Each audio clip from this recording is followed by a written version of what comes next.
Bonjour à tous frères et sœurs, soyez tous bénis. J'espère que vous avez passé une excellente soirée et que vous passez une très belle matinée. Frères et sœurs, le thème d'aujourd'hui est « Nous devons fuir la violence ». Pour cela, nous allons aller ensemble à l'évangile selon Matthieu, au chapitre 26, au verset 51. Mais pour planter le contexte, je vous explique, c'est lorsque Judas a trahi Jésus et il est venu avec des personnes, avec des soldats romains, avec des sacrificateurs juifs, avec des pharisiens, afin de prendre Jésus et l'emmener devant les autorités pour le crucifier. Jésus était avec ses apôtres, et puis un des apôtres de Jésus, appelé Pierre, un des disciples de Jésus, a pris une épée et a coupé l'oreille d'un Romain. Mais je vais lire le passage qui est au verset 51, il dit « Et voici, un de ceux qui étaient avec Jésus étendit la main et tira son épée. Il frappa le serviteur du souverain sacrificateur et lui emporta l'oreille. Alors Jésus lui dit, remets ton épée à sa place, car tous ceux qui prendront l'épée périront par l'épée. Penses-tu que je ne puisse pas invoquer mon Père, qui me donnerait à l'instant plus de 12 légions d'anges? Amen, frères et sœurs. Frères et sœurs, vous savez, aujourd'hui, beaucoup de personnes veulent suivre Dieu dans différentes croyances et beaucoup de choses qui mènent, on va dire, qui donnent envie même à des athées de suivre Dieu ou même de faire une quête spirituelle. C'est la paix, c'est l'amour, c'est la recherche de paix, la recherche de non-violence, la recherche d'amour. Mais nous savons véritablement que Dieu est un Dieu de paix. Jésus, la Bible dit qu'il est le prince de paix. Et Dieu est un Dieu d'amour. Et d'ailleurs, Jésus a dit, à cela on reconnaîtra que vous êtes mes disciples, à l'amour que vous vous portez les uns les autres. Voici, je vous laisse un nouveau commandement. Aimez-vous les uns les autres comme moi, je vous ai aimé. Il a dit, comme moi, je vous ai aimé. Mais comment nous a aimé Jésus? Jésus a été prêt à donner sa vie pour son prochain. Jésus n'est pas été prêt. Jésus a donné sa vie pour son prochain. Jésus a donné sa vie même pour ses ennemis.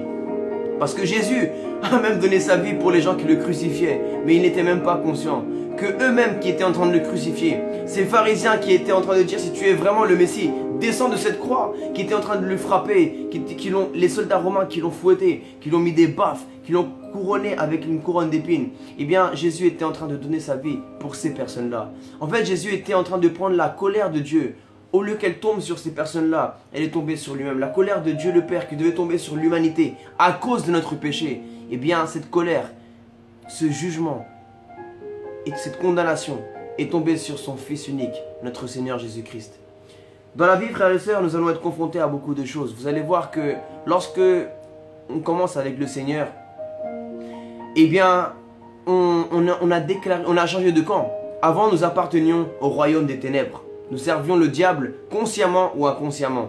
Mais ce qui est sûr, c'est que nous servions le diable. Nous étions des enfants du diable. Parce que nous faisions les œuvres de notre ancien père qui était le diable.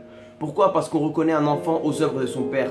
Nous qui vivions dans l'adultère, dans la fornication, dans la vente de drogue, dans la violence, dans le racket, dans l'amertume, dans la rancune, même dans la sorcellerie, dans tellement de choses. Eh bien, nous faisions les œuvres de notre ancien père qui était le diable. Mais lorsque nous avons confessé notre Seigneur Jésus en tant que Sauveur et Seigneur, en tant que Messie, et que nous nous sommes repentis de nos péchés, et que nous avons donné notre vie à Dieu, pour vivre la raison pour laquelle nous avons été créés, eh bien, nous avons déclaré la guerre au diable. Nous avons changé de royaume, nous sommes passés du royaume des ténèbres au royaume des cieux. À partir de ce moment, tu as pu voir la tentation plus visible. Tu vois une tentation auprès des femmes, tu as vu une tentation auprès de la drogue, auprès des hommes, tu as vu une tentation de toutes choses.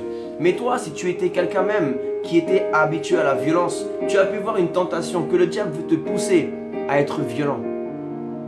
Dans la vie de tous les jours, frères et sœurs, nous sommes confrontés à différentes choses.